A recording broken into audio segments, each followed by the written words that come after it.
మద్యం కుంభకోణం కేసులో అరెస్ట్ అయి తిహార్ జైలులో ఉన్న ఢిల్లీ సీఎం అరవింద్ కేజ్రీవాల్ కష్టాలు ఇప్పట్లో తీరేలా కనిపించడం లేదు. ఆయనపై మరో పెద్ద పిడుగు పడింది.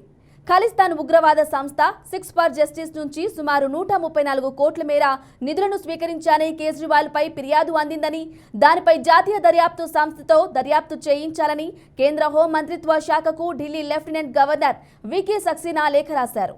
ఈ ఫిర్యాదును world Hindu federation of India సంస్థ జాతీయ కార్యదర్శి ఆకా మోంగ్యా చేసినట్లు లేఖలో ఎల్జీ పేర్కొన్నారు.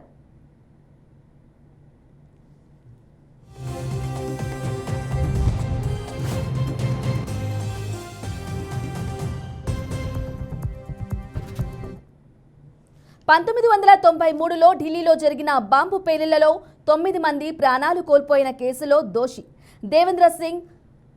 దేవేంద్ర సింగ్ భుల్కార్ను విడుదల చేసేందుకు కేజ్రీవాల్ నేతృత్వంలోని ఆప్ పార్టీ భారీగా నిధులను తీసుకుందని ఫిర్యాదులో ప్రధాన ఆరోపణ. భుల్కార్కు 2021 ఆగస్టు 25న టాడా కోర్టు మరణశిక్ష విధించింది.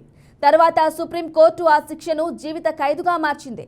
2023 డిసెంబర్లో బుల్లార్ ముందస్తు విడుదలపై ఢిల్లీ ప్రభుత్వ శిక్షా సమీక్షా బోర్డు సమావేశమైంది.